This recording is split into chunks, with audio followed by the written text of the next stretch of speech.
এই জুলাই অভ্যুত্থানের পর যেই ছেলেটার উপর আমার সবচেয়ে বেশি প্রথম ভালো লাগা ছিল এটা ছিল সার্জিস। অসাধারণ কথা, বাচনভঙ্গি, এমনকি মনে হচ্ছিল একটা ড্রিম যেটা পুরো বাংলাদেশ দেখছে, যে আগামী দিনে একটা বাংলাদেশ হবে কথায় না বড় হয়ে কাজে বড় হবে, এমন একটা টিম আমরা চাইছি। ইভেন যাদের হাত ধরে অনেক কিছু পরিবর্তন হবে, কথায় না বড় হয়ে কাজে বড় হবে, রাইট? সেই ছোটবেলা থেকে পড়ে আসছি আমাদের দেশে হবে সেই ছেলে কবে। আর যখন সার্জিসদের দেখছে জনতার এক অংশ, ইয়েস এই সেই ছেলে।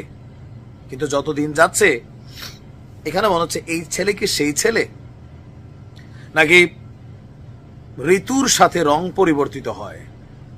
আমি বিএনপি করা বা ছাত্রদল করা একটা ছেলেকে যতটা অনার করতে পারছি, এখন সার্জিসে পারছি না।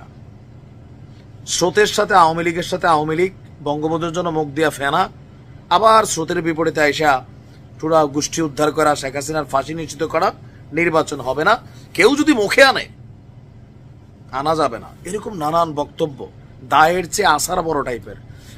এতদিন তারা ছিল সমন্বয়ক, বাট এখন সমন্বয়ক আর নাই, বৈষম্য বিরোধী নাই।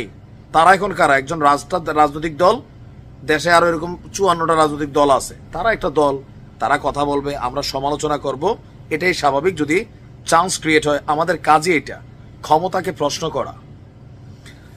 গতকালকে সার্জিসের যে বক্তব্য নিয়ে তোলপাড় হয়েছে দুইটা নিয়ে, এক তো ছাত্রদল ইস্যুতেও পোতাই গেছে, বলছিল যে ছাত্রদলের এক গ্রুপ সন্ত্রাসী টোকাই, শাকিলের সাথে অনেকের সম্পর্ক।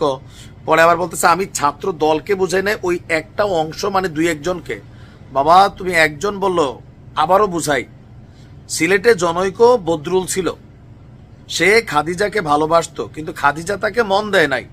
সেই কারণে বদরুল ক্ষিপ্ত হইয়া কোনো এক চৈত্রের দুপুরে নারিকেল ছোলানো লম্বা রান্দা নিয়ে খাদিজার মাথায় টুসটুস করে কয়েকটা কোপ দিয়েছে।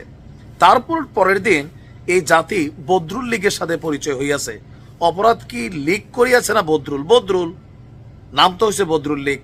এখন ছাত্রদলের একজনের নাম যখন তুমি বলছো, পুরো ছাত্র দলই কানেক্টেড হয়ে যাচ্ছে, যার কারণে ছাত্রদলের সভাপতির ঘুম নাই, চেহারা শুকাই গেছে, সংবাদ সম্মেলন করা লাগছে, সাংবাদিকদের নাস্তা পানি খাওয়ানো লাগছে। এখন তুমি এসে বলতেছো আমি পুরো দলকে মেনশন করি নাই। এই ধাক্কা সামলাইতে না সামলাইতে আরেক ধাক্কা, কোনটা?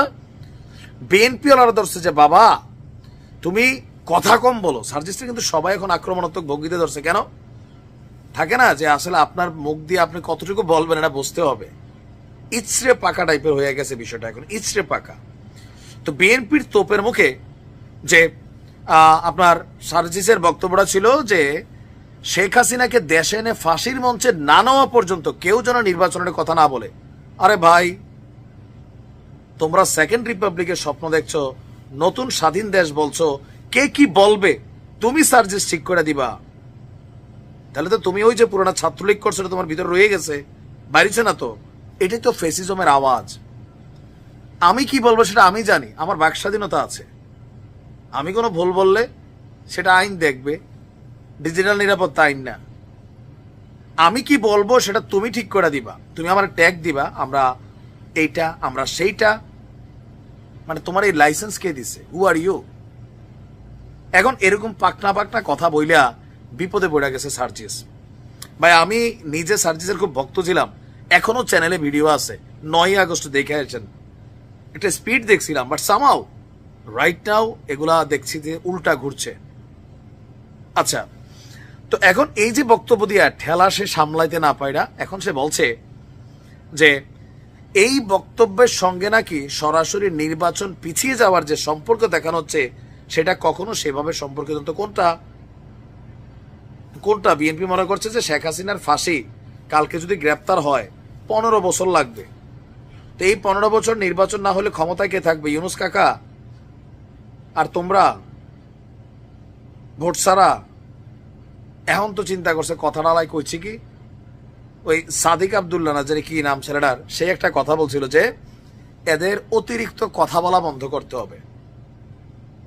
অতিরিক্ত কথা বলা, এরা অতিরিক্ত কথা বলে, এক একজন এরকম ঘাড় গোন নাড়া দিয়া, এটা পুনপুন্না ভাব আসছে, এটা থাকবে না। বৈষম্য বিরোধী প্ল্যাটফর্মে তোমাদের বিপরীত অবস্থান নিয়ে নিচ্ছে, প্রাইভেট নিয়ে নিচ্ছে। তুমি কার খালু বাবা? এখন সবাইরে সেট করে তোমরা 10 জন মিললেই কি পুরো বাংলাদেশ? এখন তার বক্তব্য যে